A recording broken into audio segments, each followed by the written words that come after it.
Hello, gorgeous, and a warm welcome to Accepting. I'm Aline, your host, and in this really special episode, we have been graced with the presence of Kristos T. and Foster from the Golden Hummngbird and the Universal Mastermind. Many people tuning into this will know them already, and they need no introduction.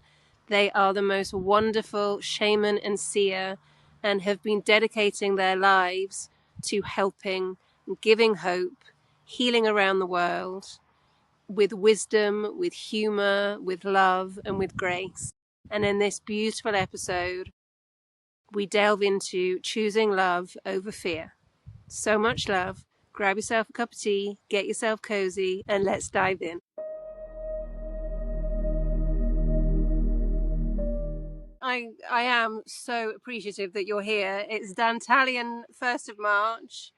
As we're speaking, the moon has risen at 5:17 here, and we are in the planetary moon hour as well. And I'm under the tree of love. It's just my most beautiful place to be. It's gorgeous. So I feel very safe and comfortable here. And with all that's going on in the world, how can we feel safe and comfortable and choose love over fear wherever we are?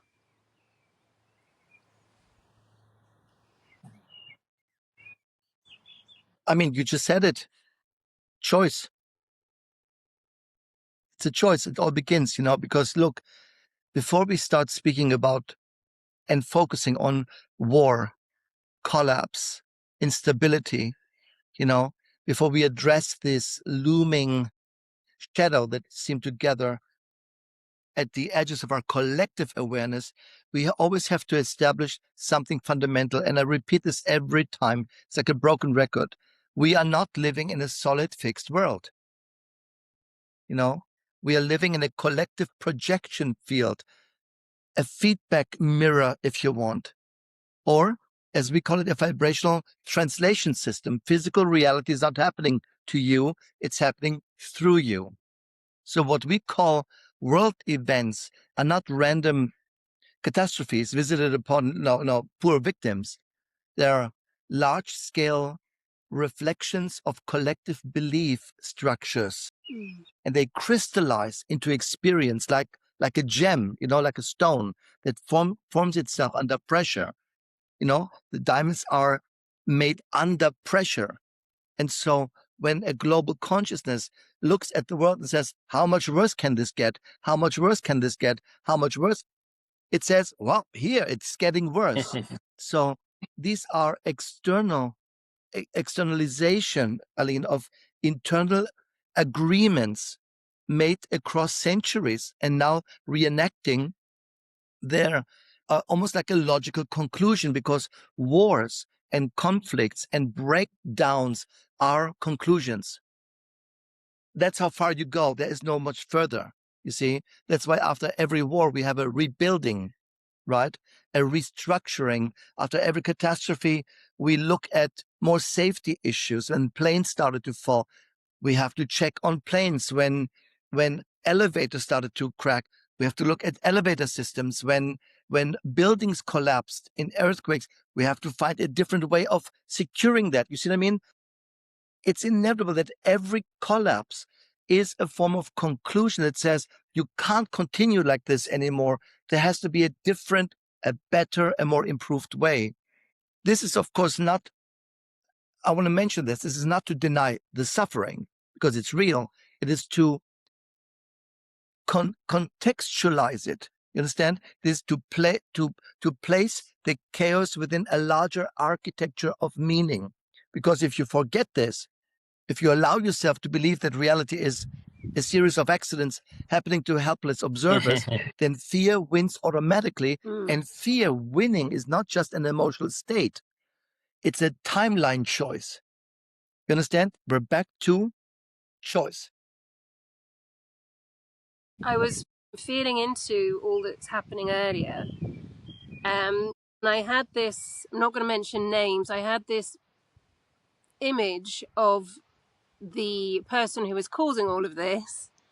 It's almost like he feels he's in a video game and he's kind of controlling all the pieces. And that delusional that he has the right to do that. And then I got the message, well, no one stood up to him, so of course he didn't expect any pushback.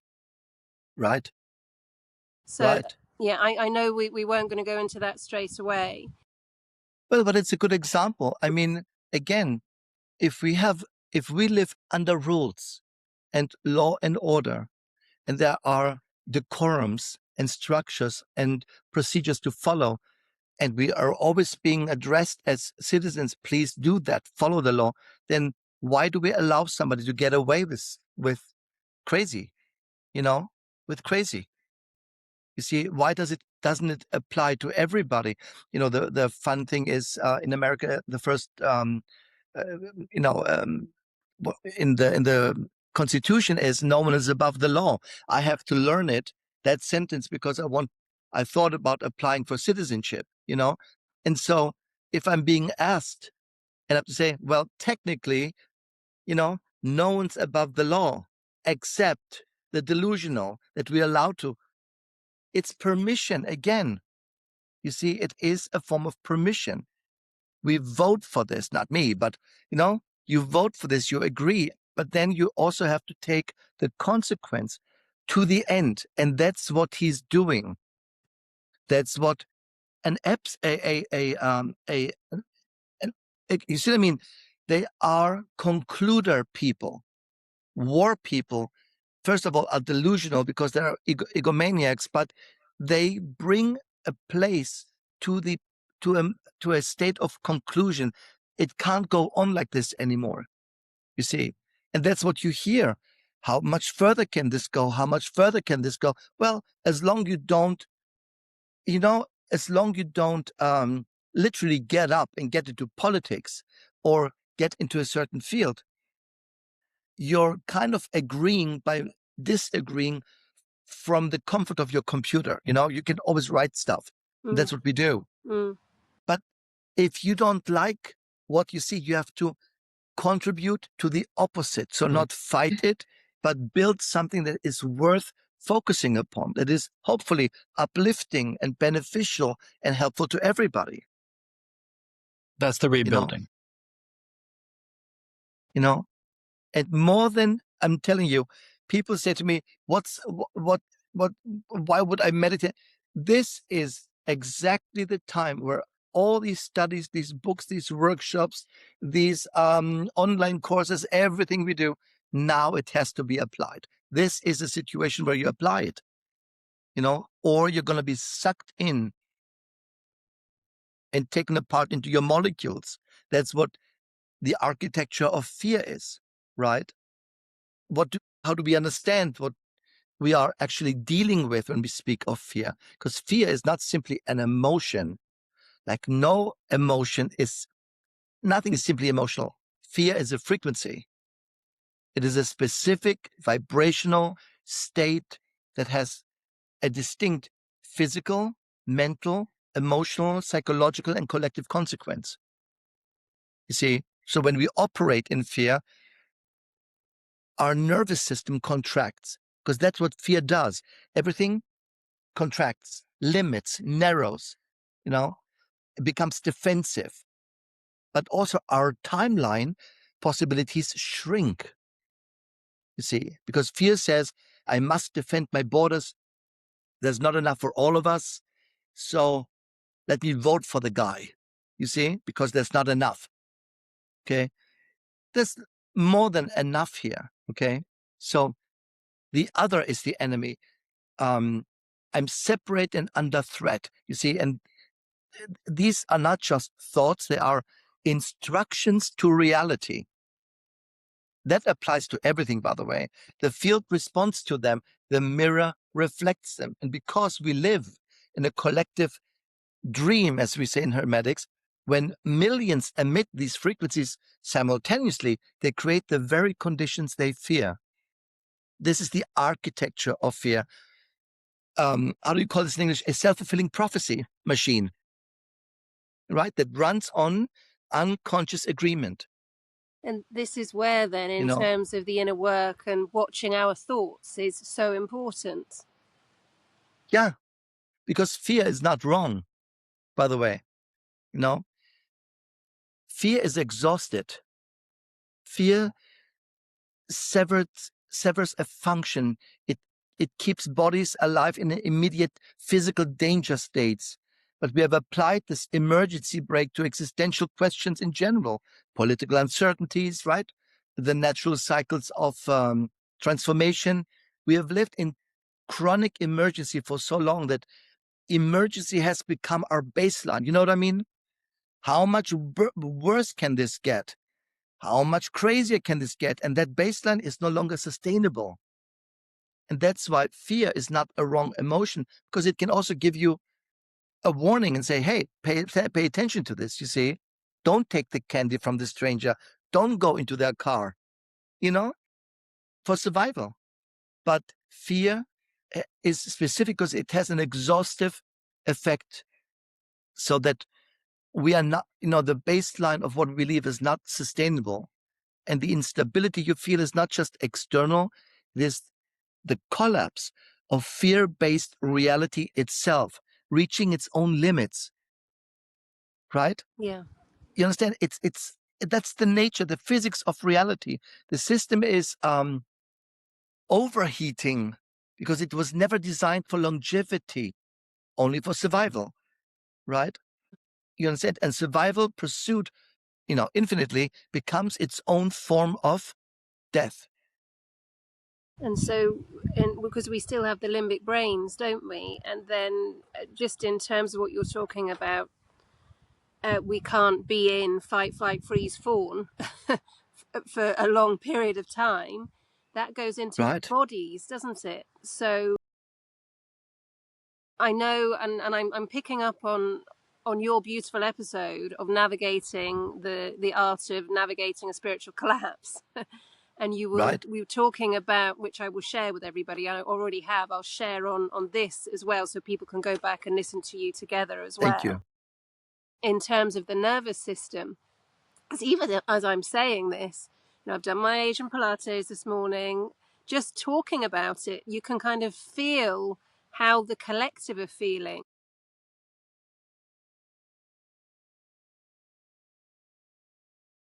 Well, their nervous system is often shot. If you live in Israel and you're always under threat, if you're Palestinian, you're under threat. If you're in Iran and you believe the old dogmas, if you believe in something new, it's a constant threat to survive.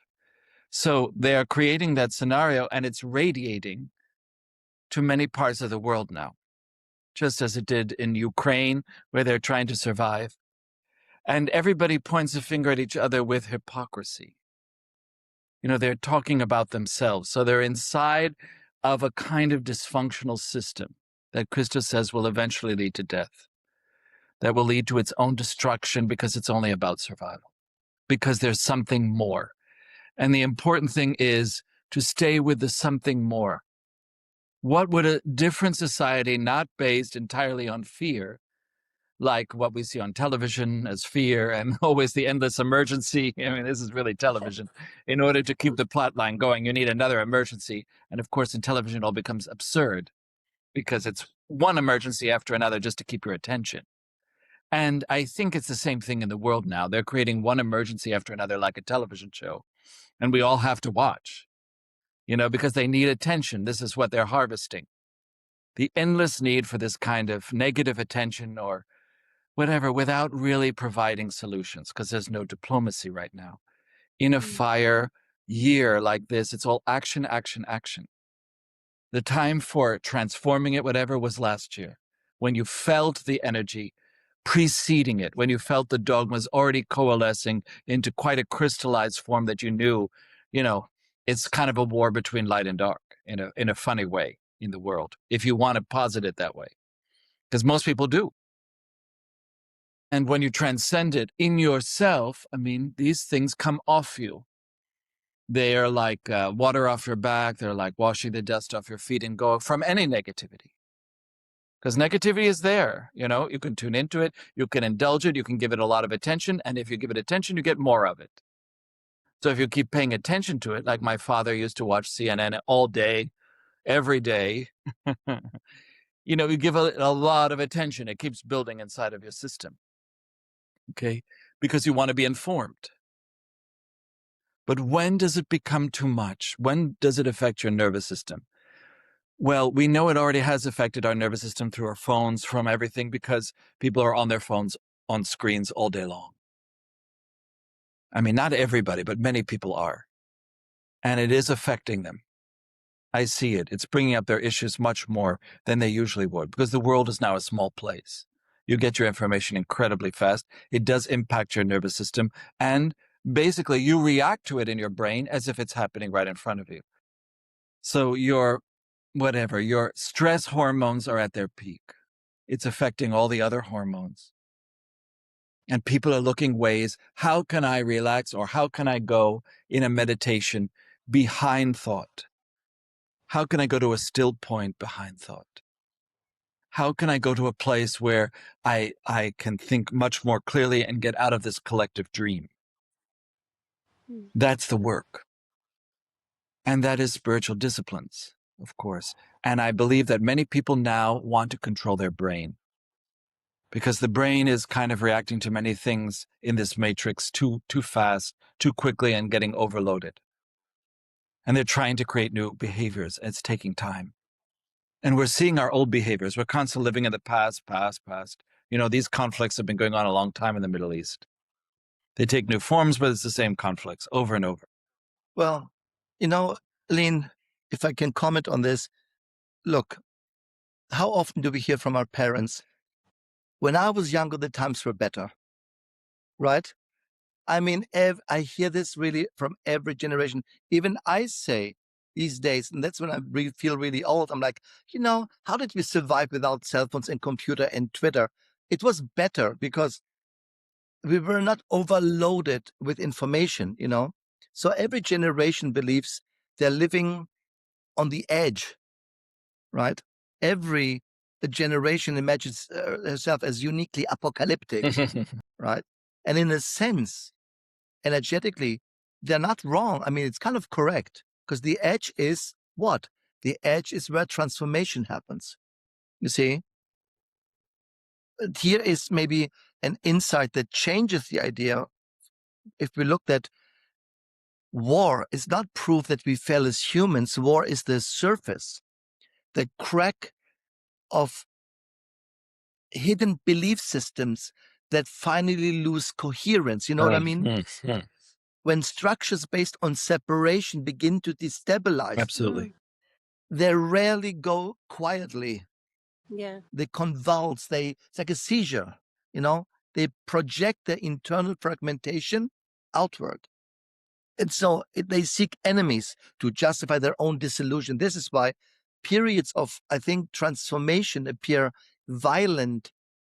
The ego interprets disillusion as death, even when evolution interprets it as metamorphosis. So the old world must become unstable if a new frequency is emerging. That's not just philosophy. Yes. This is physics, you know?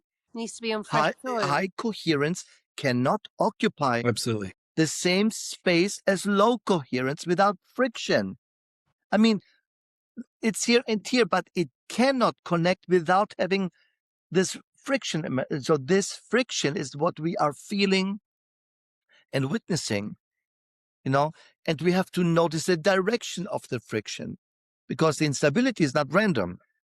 It's always directional, right? If you see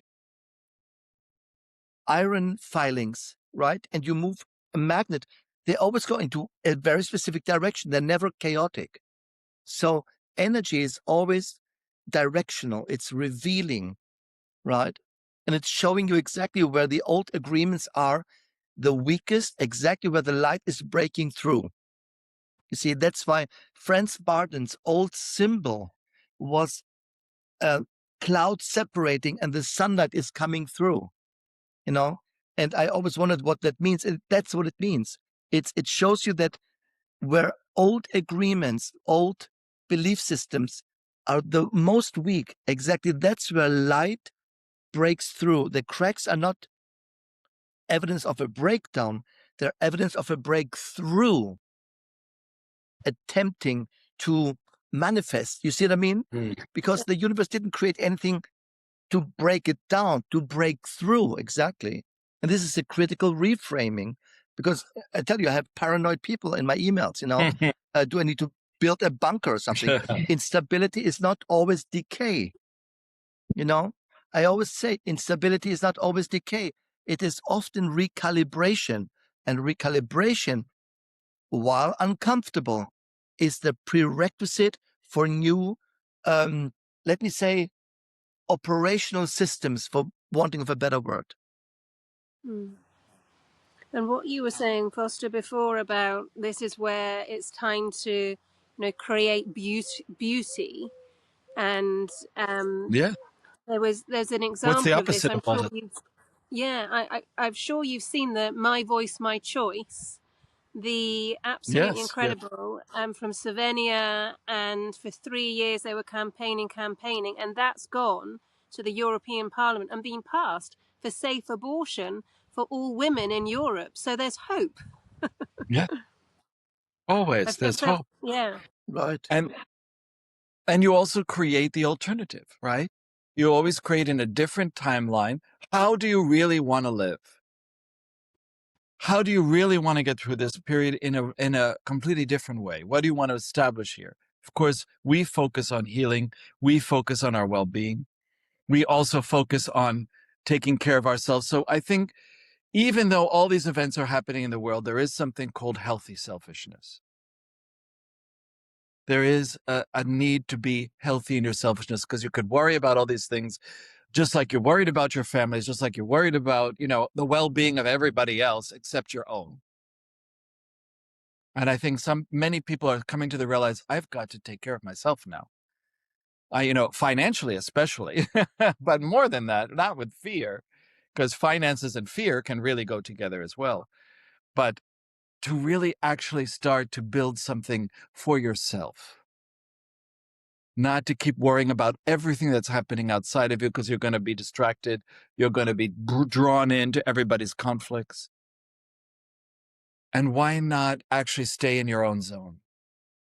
Why not create the world you want around you? Why not take a different timeline, reality of yourself, and create something out of that? Because that takes courage, that takes a lot more energy. And it's the alternative, the 50% that doesn't always want to stay in that kind of dream of the collective. And I go for those tribes. This is where many who will be listening know you. And this is where your teachings come in. So your Vimeos, your incredible music, the healing vibrations and the healing experiences, the transformation experiences alone in your music and your offerings. I mean, I highly, highly invite everybody to immerse themselves. I nearly said indulge. It's not an indulgence, it's a necessity. Immerse yourself in the beautiful healings of Kristos and Foster, please, because they are transformational and they are incredible. I really had to say that. So thank you. Well, I love that Kristos is making music. This is his thing. And he's creating music, and it's inspiring people, and inspires them to dance, inspires them to get out of the mood, get out of certain moods, you understand, and break through. Yeah. Yeah. Yeah. Aline, I always say I wasn't lazy the last 3 months at all. I created and I finished and I mastered altogether 4 albums. And I have a 5th one in the making for the fall. So that's stereo, the medicine we're talking about, and even our friend, my friend Nicole says, how did you do that? Where do you find the time to do this? But I wanna mention something, because we're talking also about the fire horse in our podcast, right? We're mentioning this, in the Tree of Life and in the Tarot, we are in the Chariot period now. The Chariot is very similar, a sign of speed. Okay. You don't need to add more speed to speed, because otherwise, or you want to end up against the wall. You have to know where the hell you're going. It's focus of direction, you see, and strategy, if anything at all. Let me remind you a little bit here, because people think, because people think this is so unusual what I do. It's actually not, because events usually feel faster and more chaotic than in previous decades, right? Everybody says it feels like it's getting out of control. It's too fast for me. It's too overwhelming. And this is a sign, and this is not subjective, this is a sign of compression. Have you ever driven in a fast car and it's nice and slow, and suddenly they get on the pedal and it pushes forward, and what happens with your body? Right? It pushes you back, right? So when belief structures are secure, change moves slowly. And when things go fast, we can feel it as a form of compression. So there is resistance, but there's also stability. No? So when belief structures become breakable, fragile, change accelerates. The same amount of transformation that once took centuries now takes years, right? Look the last 5 years, how with AI and technology, and look what happened. So what once took years now takes months. So this acceleration, if you're untrained, is uncomfortable. If you're spiritually trained, you're creative, because it creates, let me say the word, a cognitive whiplash, if that makes sense. Right? But it's also the precursor to phase transition. Water heats gradually, and then suddenly it boils. So the rapid bubbling is not that the liquid failed. It's transformation into steam. So we are witnessing the boiling point of collective consciousness. And what I did, because I'm trained and I understand the mechanism, I put this speed and this compression into productivity. You see, and I didn't spend, you're mentioning these albums. I didn't spend, well, it took me 6 years to put it all together, but to finalize the production, I worked on each track of each album for about 30 minutes. I said, if it's not working in 30 minutes, it's not going to work at all. This is how I took advantage of the acceleration, because, boy, I can feel these shifts, you see. So from a global point, we reached a boiling point. You see what I mean? A point where it's not sustainable anymore. And that's always a sign that something new is coming forth. Back to the beginning of what we said. Either you make a choice to look at the disaster, or you make a choice and say, what can I do better out of this? Also, a lot of people are reviewing their choices from the past, because the past is coming back for a lot of people very fast. That's also fast.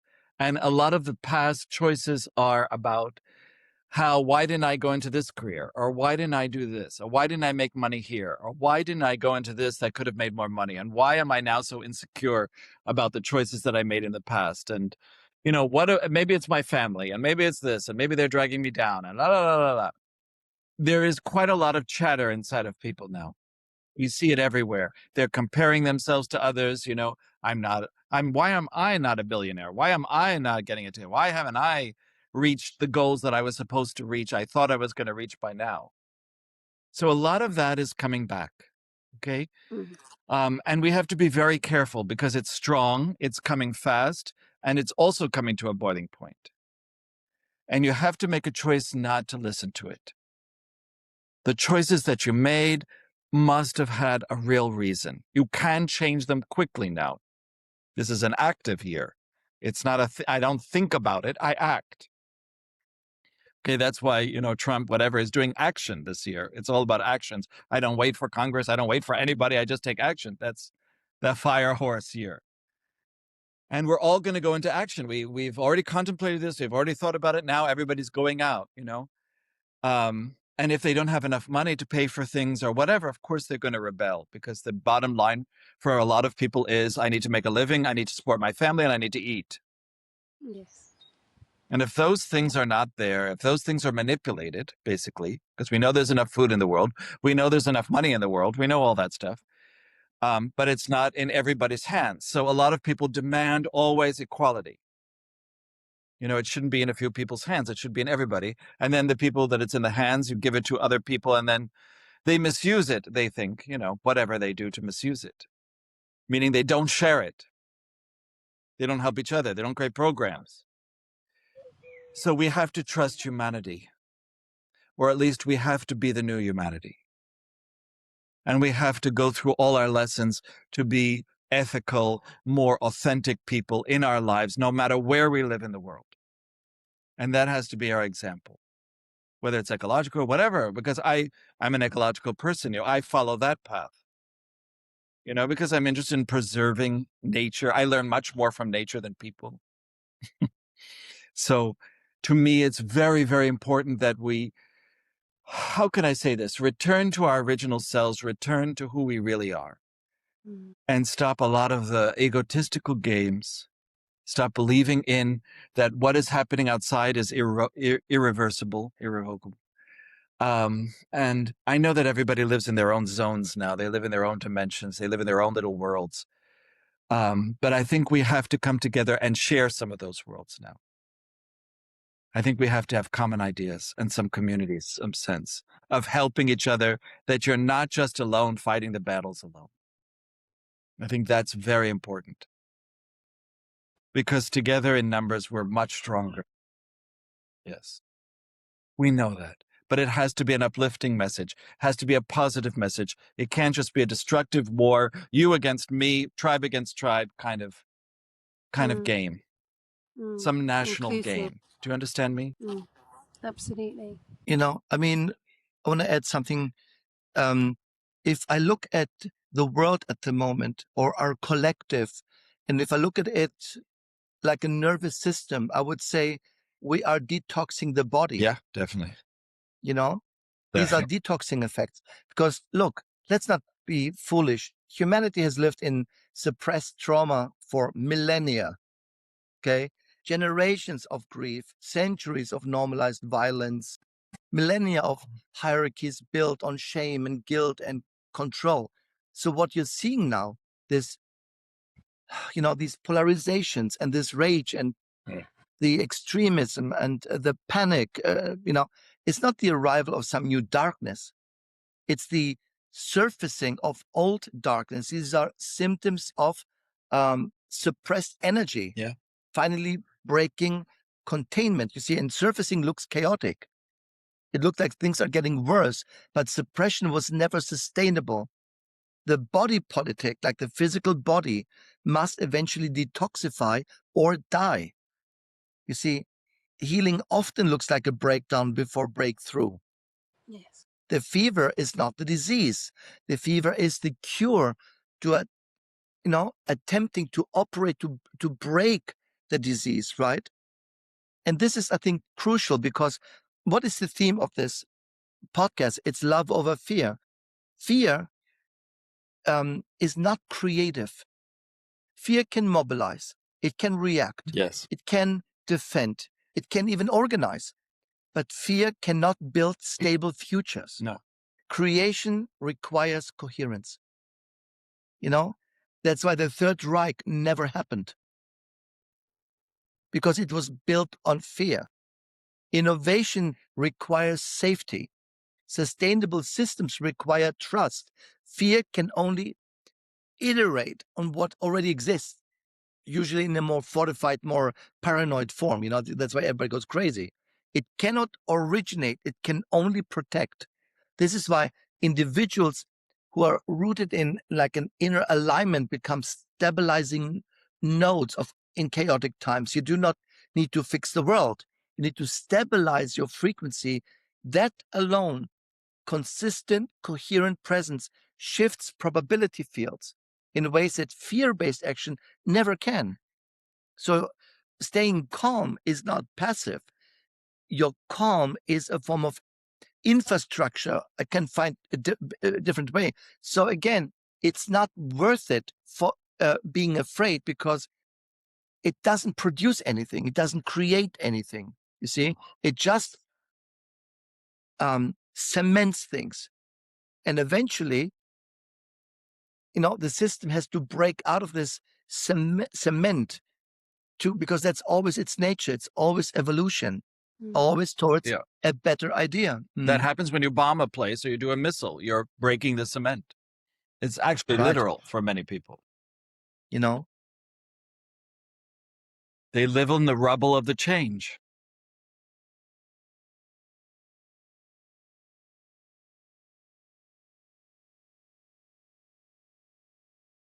It's quite a destructive time for something new.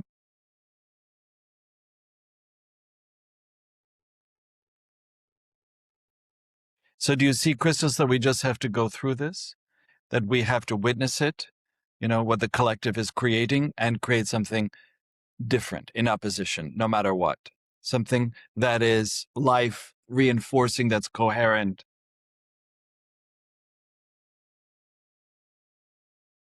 Aline, what I want to mention is what makes our era unique is not the presence of crisis. Crisis is a constant throughout history. As long as there's people, there's going to be conflict. Let's get over it. Okay? There's always somebody who's an asshole. Finished. It's going to happen.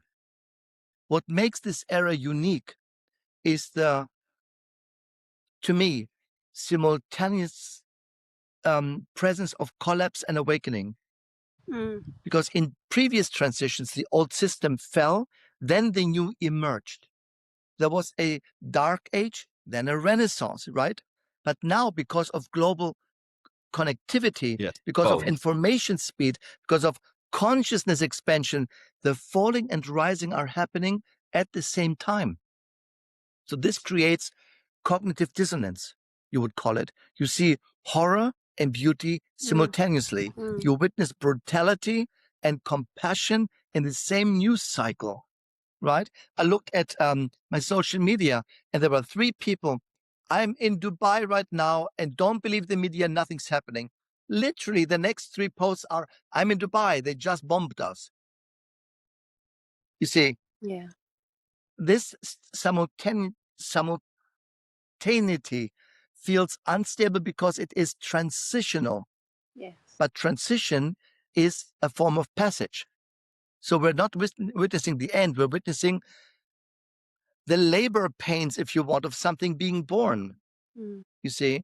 But that is what makes our era unique compared to everything that came before.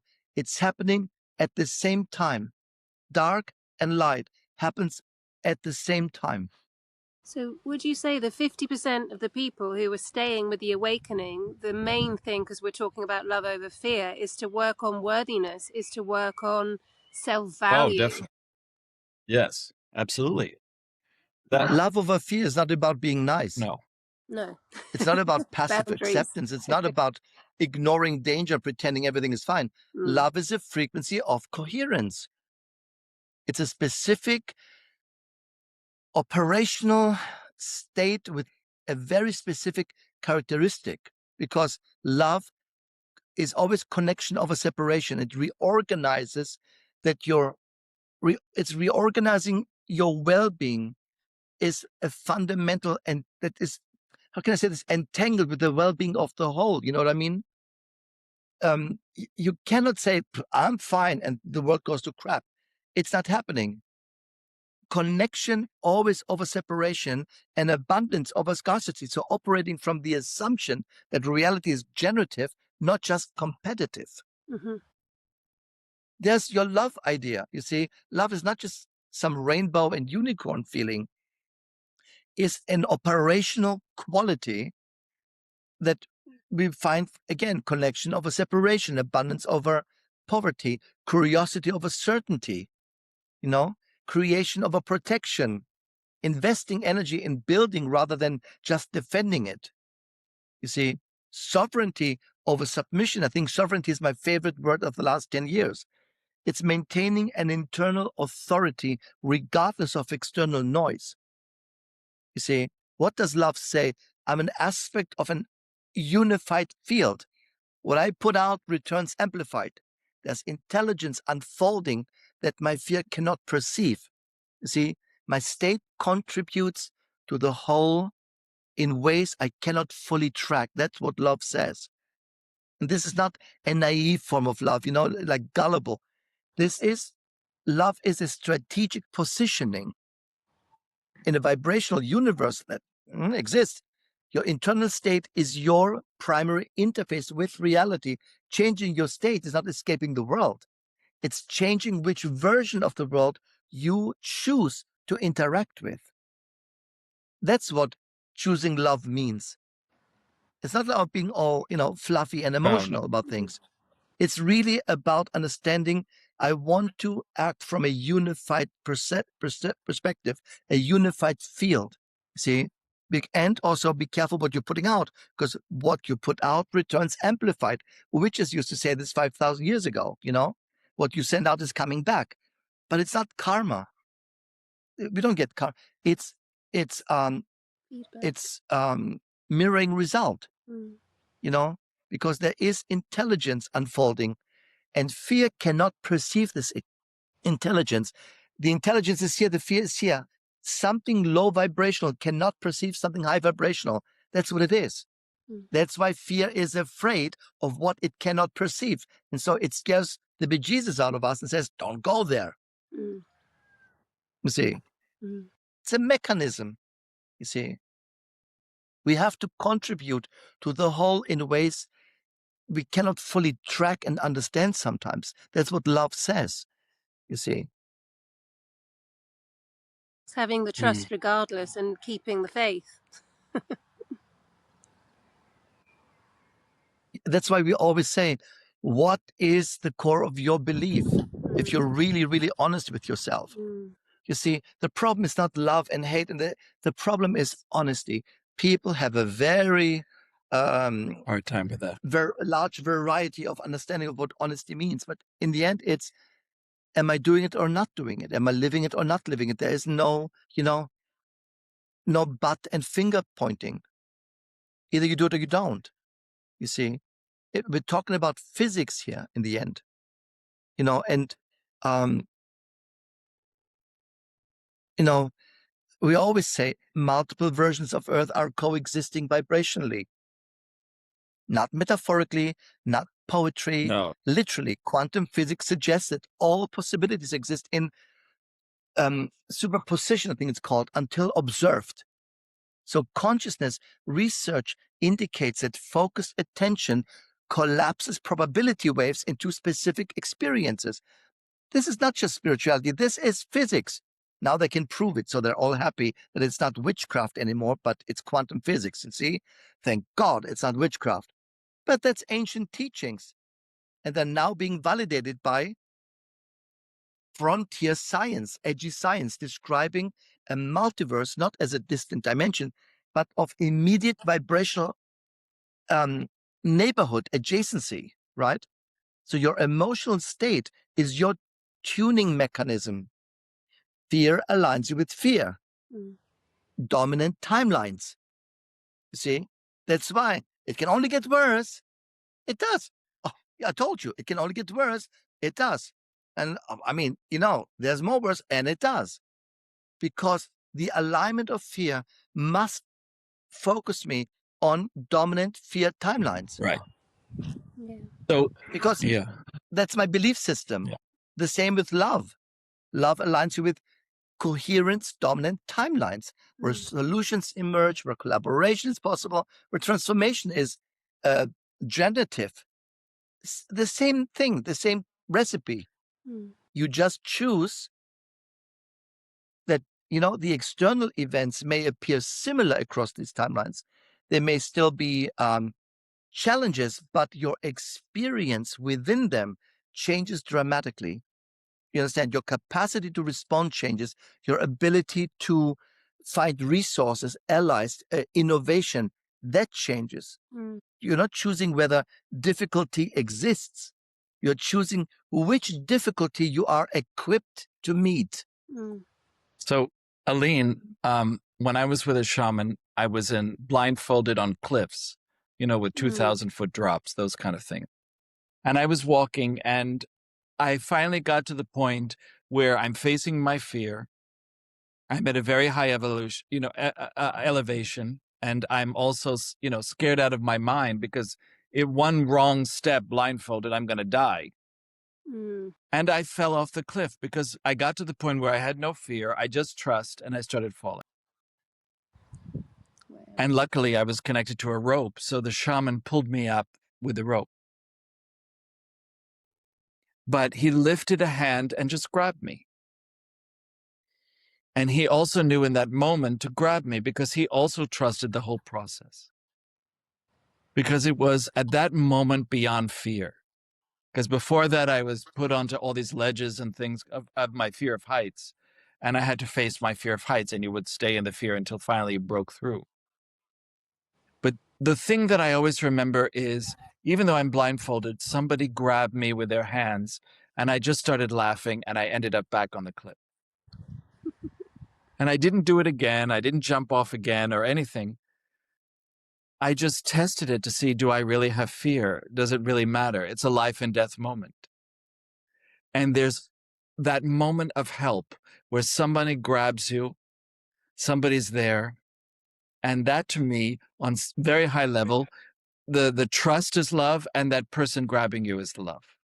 And it is a wonderful moment, and you get back on the path. Beautiful. Because in the way, the idea was the path is everything. You continue your path up the mountain. Even though you're blindfolded, you don't know where you're going, whatever, you have to use other senses. And in the end, you trust. You'll go beyond fear. I don't know. I feel that's another way of saying what Kristos just said from another perspective. It stayed with me all my life. I mean, love is not weakness, May I share something that happened to me? Yes. The day before yesterday, I think. Yeah, the day before yesterday. Yesterday was a whole other kettle of fish. That was exactly what you said, seeing the two situations play out around me with something personal that happened in my household. The day before, I got something stuck in my throat. And nobody was around apart from Mr. G, I call him the lynx cat, was just looking at me. And it got to a point where I said, I don't want to die.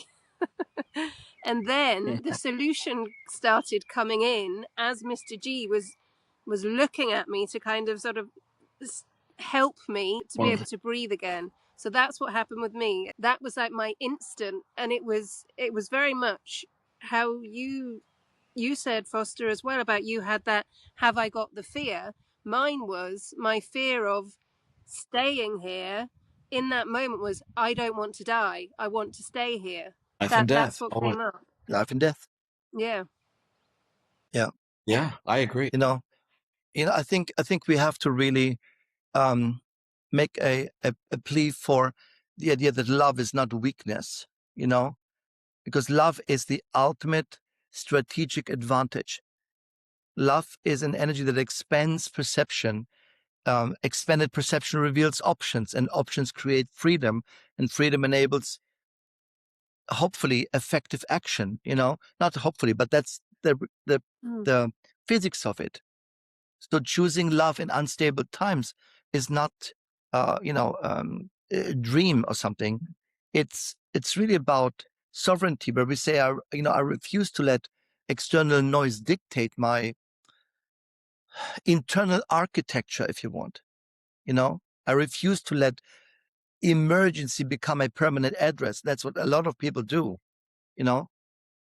I give readings sometimes, and at the end it's like, oh, that was good. So let's see how I can do it.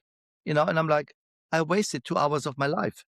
But again, love says, I refuse to become the frequency that I oppose. It does not mean ignoring danger. Don't be a fool. It means responding consciously rather than reacting. How can I say this?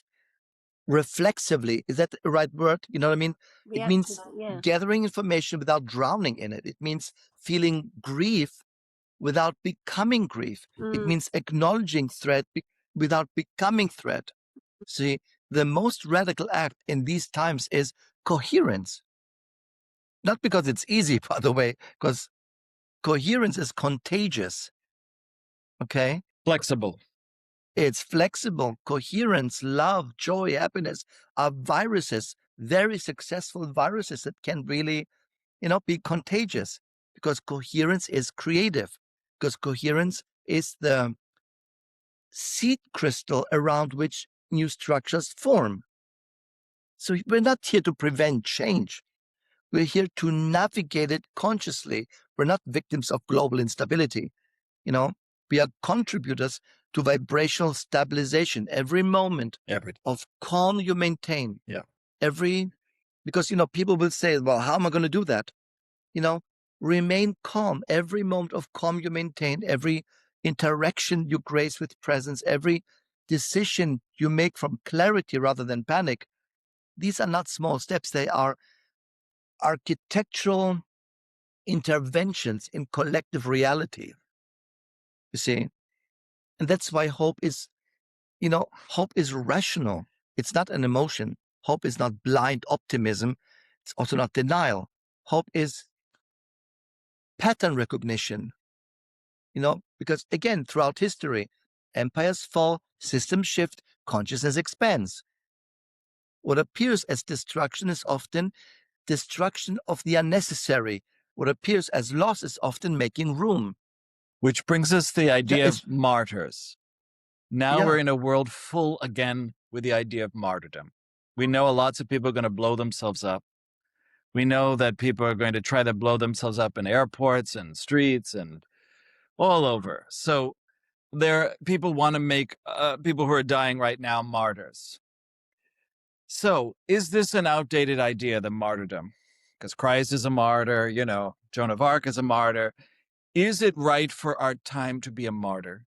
And what is the significance of that? Because we had a martyr in Minnesota, we had a few martyrs, where people get murdered, killed, just trying to defend their car. And they're pointing out a larger injustice. So do you want to say anything about martyrdom? Because many people have that pattern of suffering and being a martyr.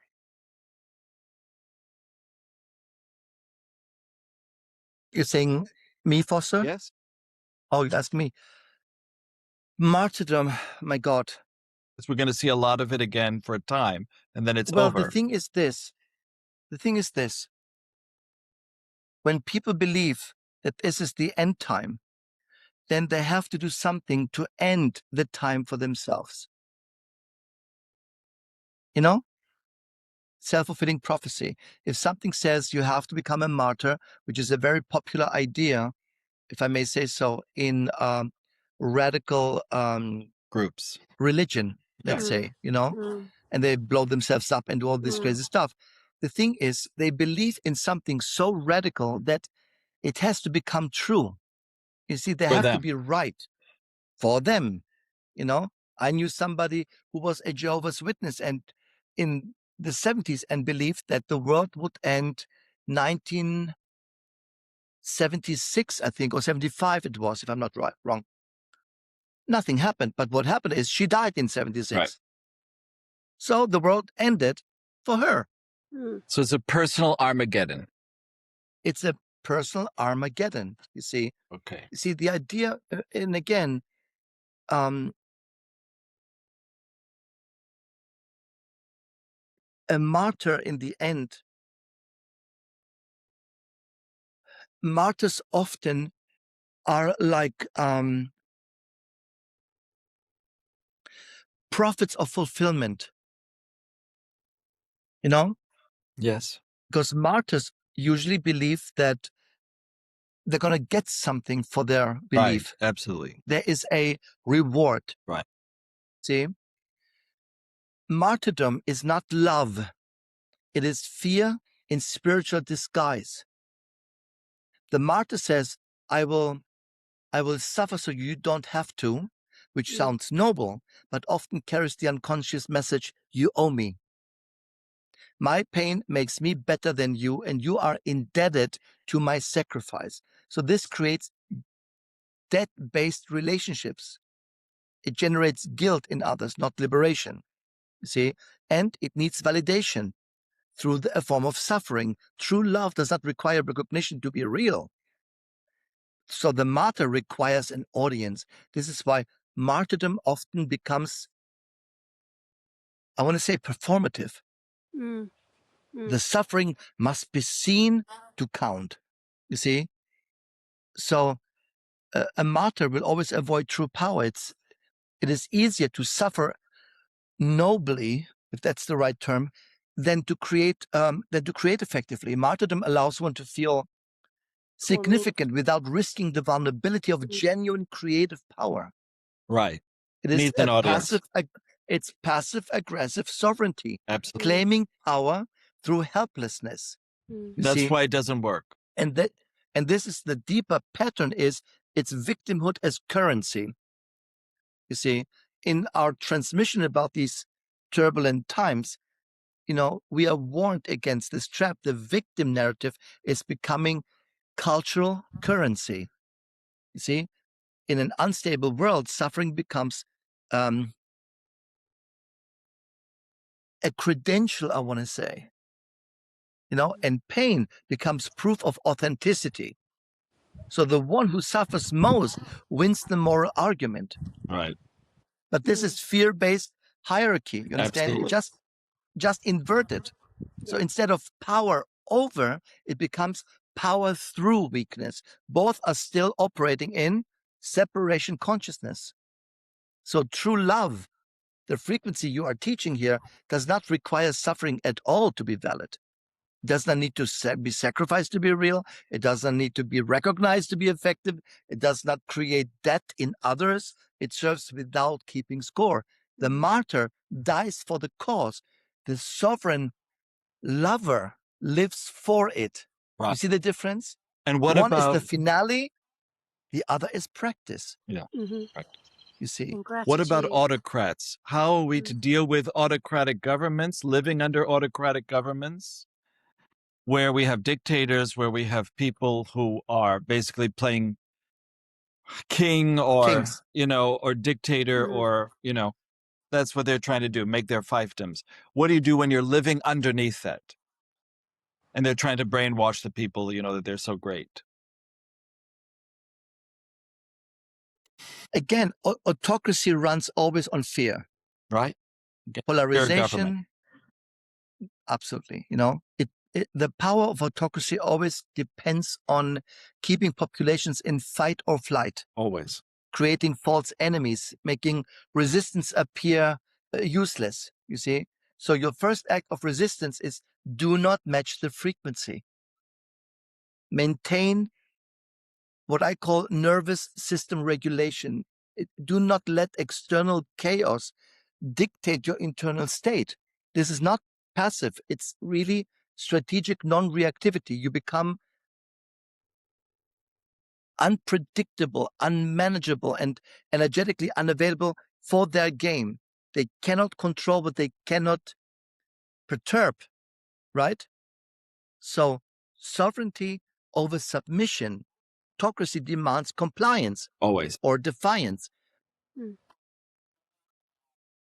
There was a discussion what the word, either it's the word Islam or the word Quran, I didn't know. And someone said it's love for God. It means submission. It means submission. Yes. But an autocrat. Again, it's a form of autocracy. It always demands compliance or defiance. So both are roles it knows how to handle. Sovereignty chooses a third option, which is conscious, principled action that is neither obedient or oppositional. Because that's why sovereignty is so important. Because let's say all these autocrats are leaving now, but they're creating a void. They're creating like a black hole that's being filled by more autocrats who are even more hardline, who are even crueler. So that's just an interim phase, you're saying?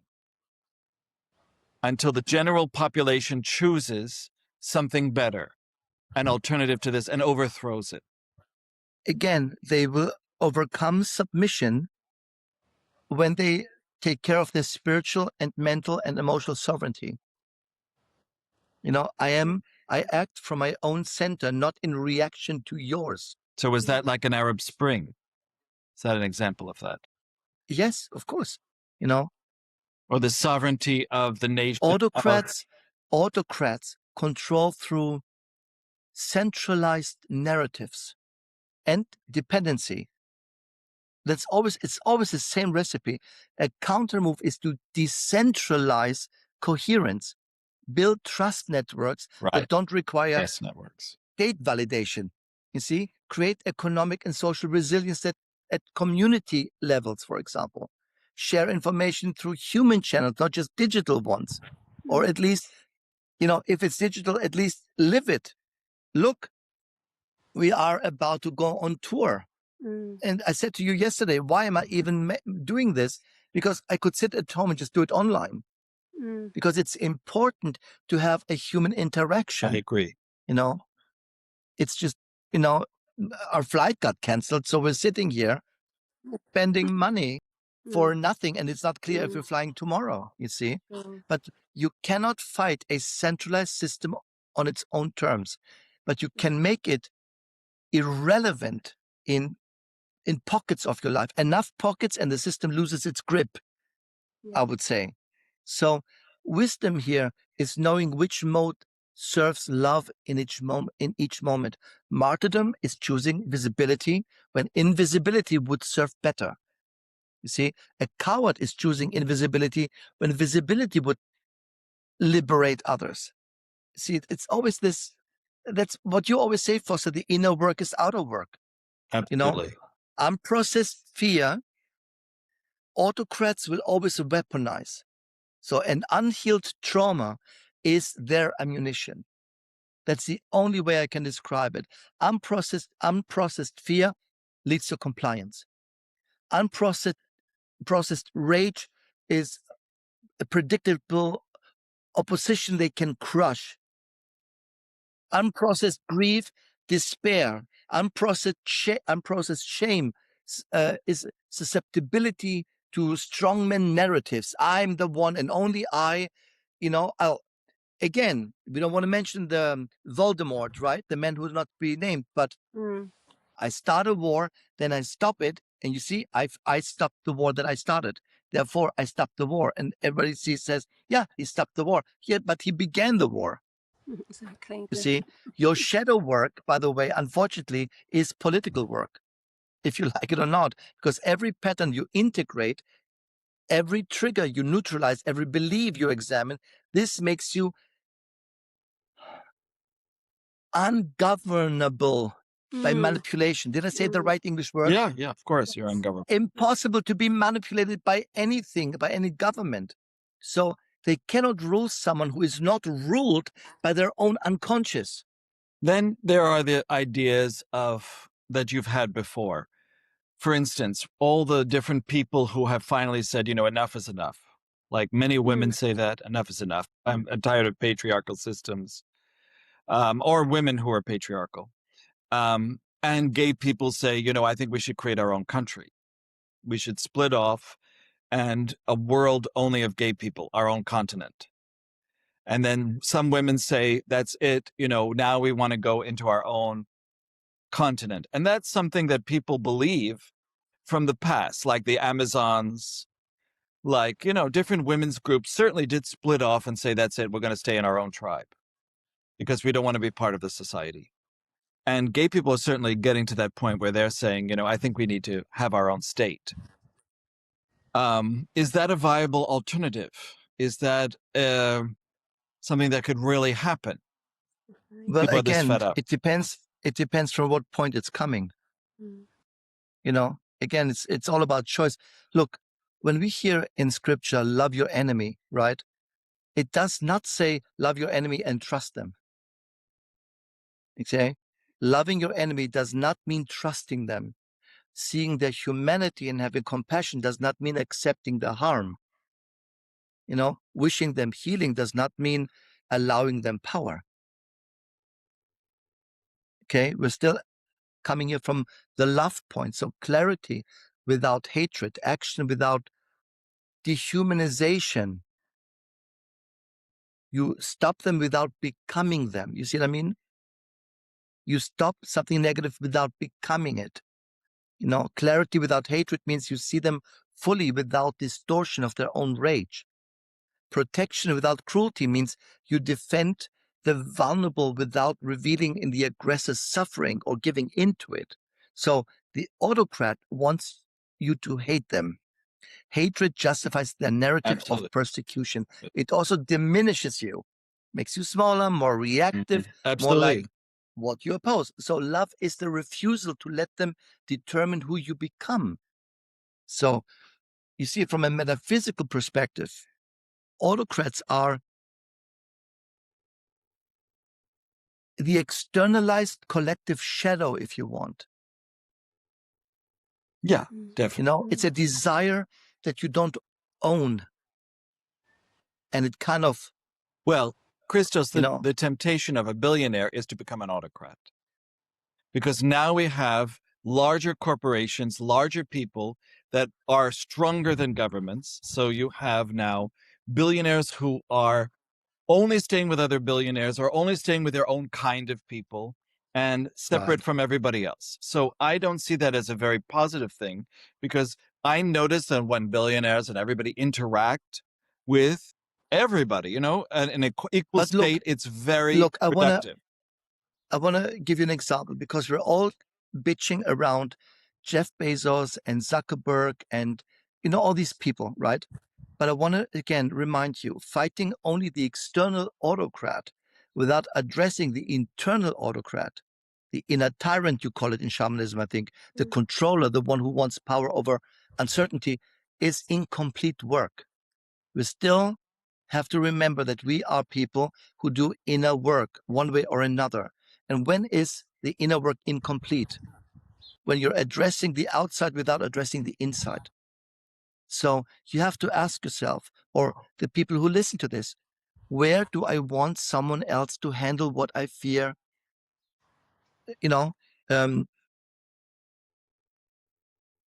What I'm afraid to face? Where do I dominate others when I feel powerless? Where do I trade freedom for security in my own life? You know what I mean? These concepts. So if you heal the inner autocrat and the outer ones lose their Hitler grip, the hypnotic grip, you see, that's the idea. So a good assignment would be a sovereignty audit. Identify one area where you feel powerless against authoritarian pressure, and then ask yourself, what frequency am I matching? Fear, right, Aline? Fear, rage, helplessness. I mean, there must be a reaction here. And what would sovereignty look like here? Not defiance, not compliance, but conscious choice. What is one action I can take that builds my coherence and reduces the leverage? So do that action. Tell no one if discretion serves here. Tell everyone if witnesses serves. You see, let love decide, not ego. Right.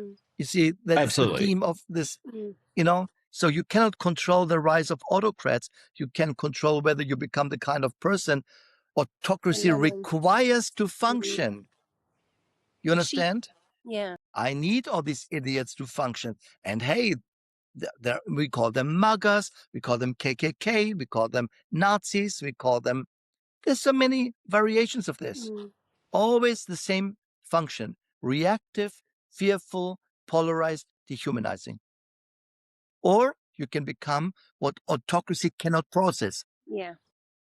Or you become what autocracy cannot process: coherent, sovereign, connected, and creatively free.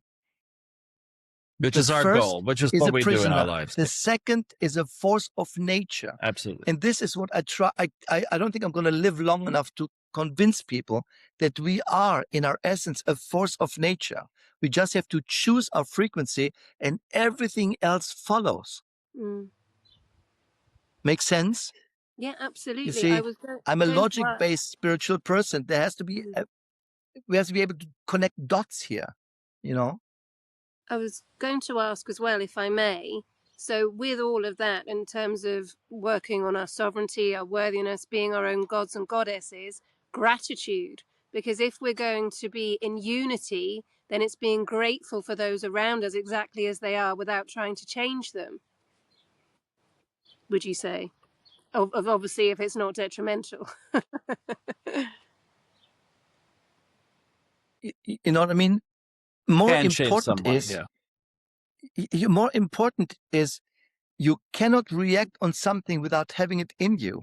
In other Yeah. words, if I'm so upset about Trump, I have to look about the Trump in me. Well, You of autocrat. course. Yeah. Yes. Yeah.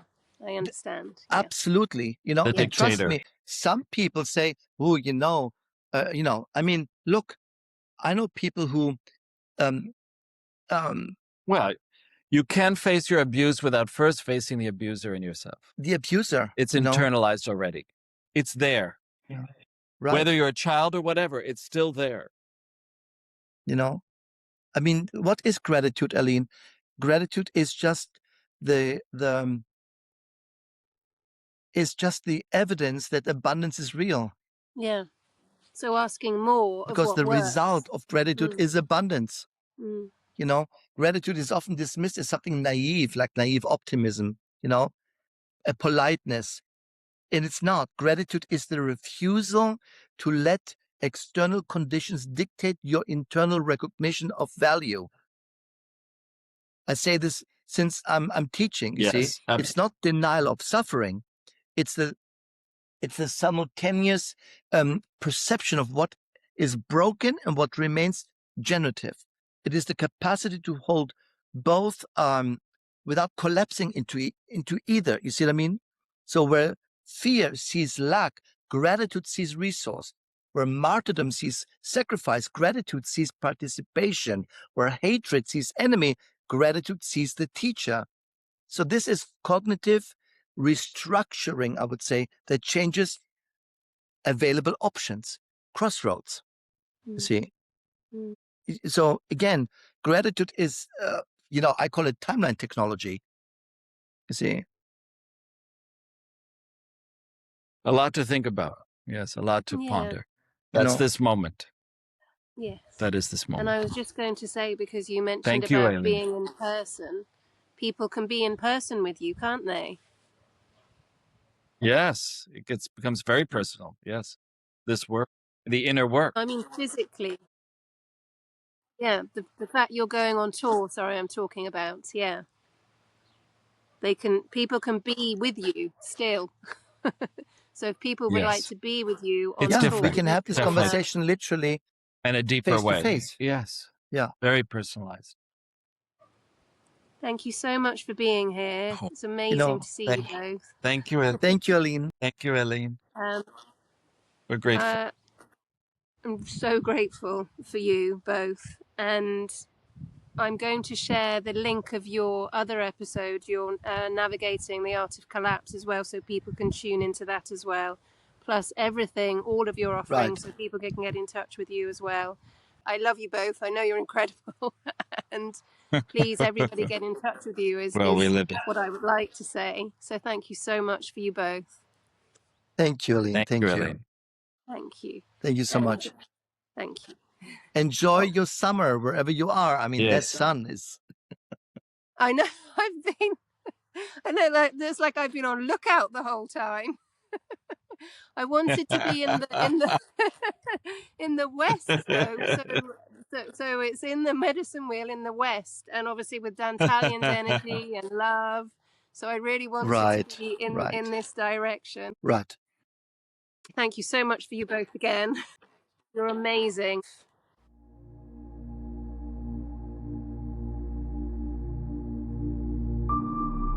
Thank you so much for joining me for this episode of Accepting. Please do stay tuned for future episodes and also subscribe wherever you get your podcasts.